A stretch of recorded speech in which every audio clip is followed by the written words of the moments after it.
It started on a Sunday afternoon, the kind of day where the house felt heavy with silence until my father decided to stir chaos. My son, Ethan, only 7, was in the living room, quietly arranging his toy cars in a straight line. He whispered to himself, making vroom sounds, trying to create some kind of joy in a place that hated the sound of happiness. The door slammed, and my father stormed in with his belt already hanging from his hand. His eyes narrowed the moment he saw Ethan blocking the hallway with his toys. "Get that junk off the floor! This isn't a trash house!" he barked, his voice shaking the walls. Please subscribe to our channel and tell us in comments from where are you watching this video. Before Ethan could gather his cars, my dad's hand jerked forward, raising the belt like a whip. I jumped up and rushed between them. "Don't you dare touch him!" I shouted, spreading my arms out.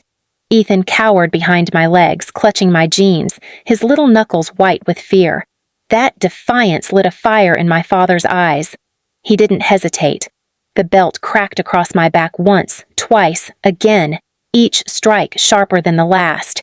My shirt tore under the leather. The pain seared through me, but I bit down on my lip until I tasted blood. I wouldn't let Ethan see me fall. My mom stepped out from the kitchen with a plate of cake in her hand, her hair done like she was preparing for a night out. She leaned against the doorframe, watching as if it were entertainment. "Don't ruin her mood with your crying," she sneered, taking a bite of cake. "You always act like protecting that kid makes you special. Newsflash, he's as useless as you." Ethan's sobs filled the room. He tugged on my shirt, begging me to stop taking the hits. "Mommy, please," he whispered, his voice breaking. But if I stepped aside, those lashes would land on him. I'd rather bleed 1,000 times than watch my father carve scars into my boy. The belt came down again, and this time I stumbled forward, my knees hitting the floor. My father yanked my hair back so I was forced to look up at him. "You don't tell me who I can discipline," he growled, his spit hitting my face. "That brat needs to learn where he stands. Beneath us!" My body screamed in pain, but I turned my head toward Ethan. "Stay behind me," I whispered, my voice shaking but firm. I locked eyes with him, silently promising that no matter what, he would never be alone. My mother rolled her eyes as if the scene was a nuisance. "This is pathetic," she said flatly. "Always throwing yourself in front of blows like some martyr. You think anyone thanks you? You think anyone will remember your sacrifices? The only thing you're doing is wasting our time." Ethan, trembling, shouted back at them for the first time in his life. "Leave my mom alone!" His tiny voice cracked, but it echoed with more courage than they ever had. My father froze for a second, glaring at him, then raised the belt higher. That was the moment I lunged, taking the strike full across my shoulder blades, the sound echoing like a gunshot in the room. I collapsed forward, my face pressed into the carpet. My back throbbed, the skin raw, but I wouldn't let them hear me scream. Silence became my shield. My father grunted, disgusted, and tossed the belt on the table. "Pathetic," he muttered before stomping away. My mom followed him, licking frosting from her fingers, her tone casual. "Clean up your mess before guests arrive tonight?" she called over her shoulder. "I don't want bloodstains ruining the house." The front door slammed shut, leaving me on the floor, Ethan kneeling beside me. His small hands tried to lift me, his eyes wide and wet. "Mommy, don't leave me," he whispered. I forced my trembling body upright, wrapping my arms around him. My tears finally fell, but not from pain, from rage. In that moment, something inside me shifted. My parents thought they broke me with leather and words, but all they did was ignite something deeper. My back burned, but so did my resolve. I pressed my forehead to Ethan's and whispered, "They will regret this. I promise you, one day they will regret everything." The days after the belt beating blurred together in a haze of pain and silence. My back throbbed with every step, the raw cuts stinging whenever my shirt brushed against them. I couldn't bend easily, couldn't lie down without wincing, but I didn't dare complain.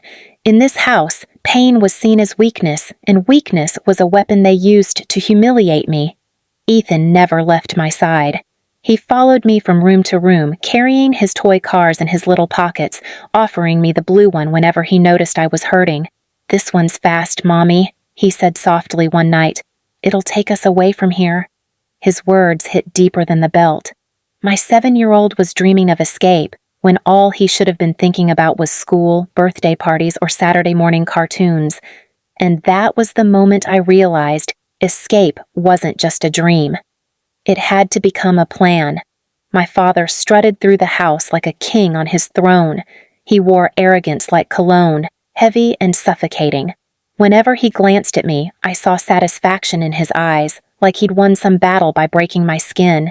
He didn't notice that every night, while my body healed, my mind sharpened. My mother was worse in her own way.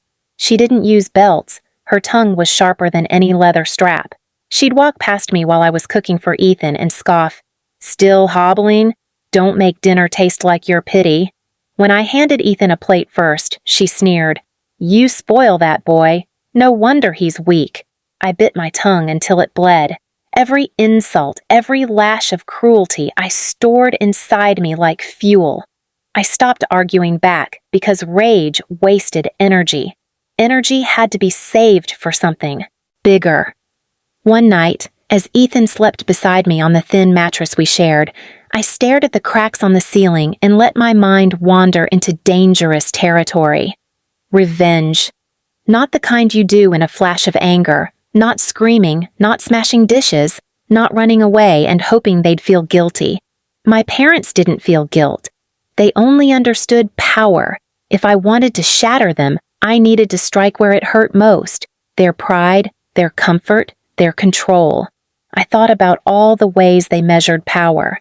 My father bragged about respect from the neighbors, his image as a strong provider, a man whose family knew their place. My mother prided herself on appearances, dressing up for small errands, gossiping with women who envied her perfect life. To them, reputation was oxygen. Without it, they'd choke. That was where I would strike. But first, I had to heal. Every night after Ethan fell asleep, I'd sneak into the bathroom and quietly tend to my wounds, pressing a wet cloth against the cuts. Sometimes I caught my reflection in the mirror, shoulders hunched, eyes hollow, but behind the exhaustion, I saw something new. Fire. Weeks passed. My parents went on as if nothing had happened. They laughed louder at dinner, hosted card games with neighbors, paraded my sister around like a trophy. They thought my silence meant surrender. But I was building.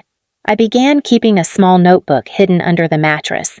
In it, I wrote everything, every cruel phrase, every slap, every time they shoved Ethan aside or denied him food. I didn't know yet what I'd do with it, but writing made me sharper. I wasn't just a victim anymore. I was documenting evidence, building a weapon made of truth. Ethan noticed me writing one night. "Is that homework, Mommy?" he whispered. I smiled faintly. "Something like that, baby." I didn't tell him it was survival. The breaking point came 2 months later. Ethan had a school play, his first time standing on stage, dressed as a tree with a cardboard trunk around his waist. He looked for me in the crowd, eyes wide with hope. But when the curtain rose, the 2 empty seats next to me spoke louder than applause. My parents had promised they'd come. Instead, they were at home, drinking wine, celebrating my sister's new hairstyle. After the play, Ethan asked quietly, "Did Grandma and Grandpa see me?" I swallowed hard, my throat burning. "No, sweetheart," I said, "but I saw you, and you were perfect." He smiled, but I could see the disappointment gnawing at him. That night, while he slept, I sat by the window and made my decision. Enough was enough. The next morning, I started small. I spoke less, watched more. I noticed my father left his wallet on the counter every morning when he shaved. I noticed my mother left her phone unlocked, always filled with gossip messages and shallow pictures. I noticed patterns: when they left the house, who they called, where they hid the money my father bragged about saving. I wasn't going to run this time. I wasn't going to beg neighbors to take us in or hope someone from outside would save us. I was going to turn their own lives against them. Every insult, every bruise, Every laugh at Ethan's expense had built me into something my parents couldn't even imagine. Dangerous.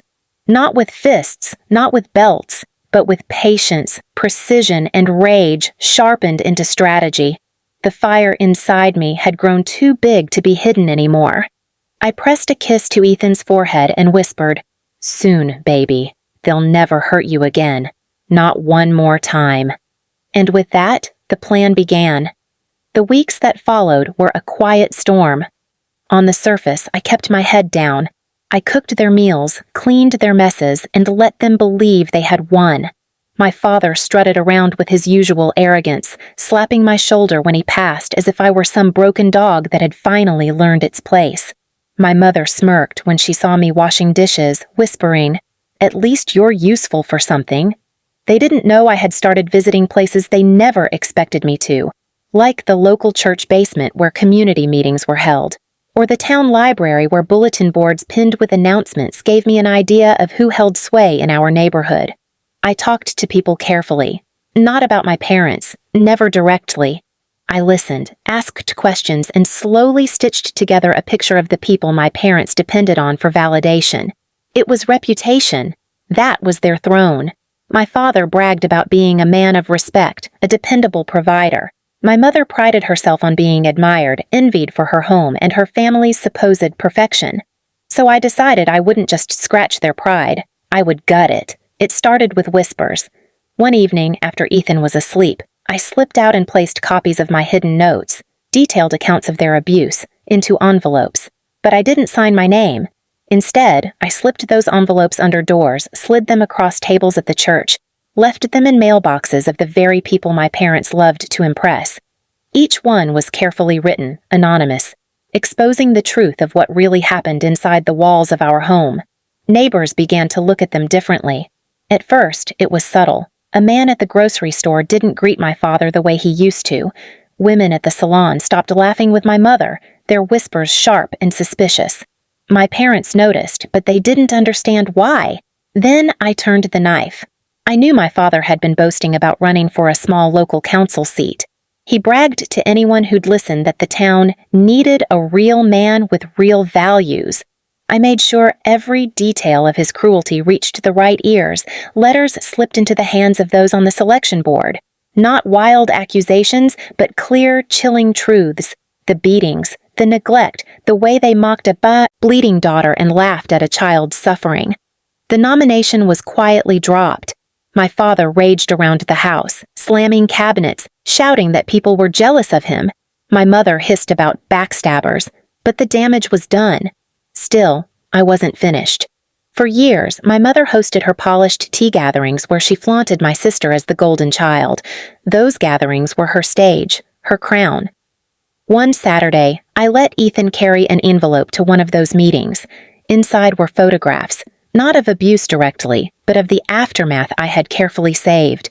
Pictures of the welts across my back, bruises on Ethan's arm where my father had shoved him. Each picture had a short caption in neat handwriting. "This is the family you admire." When the women opened them, the room fell silent. My mother's smile cracked like porcelain. Guests began to leave one by one, their eyes full of disgust. By evening, no one in town wanted to be seen near her. That night, my parents cornered me. My father's fists clenched, my mother's face pale with fury. "What did you do?" she hissed. "You think anyone will believe trash like you?" I didn't flinch this time.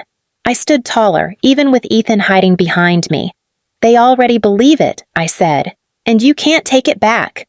For the first time in my life, my father didn't strike.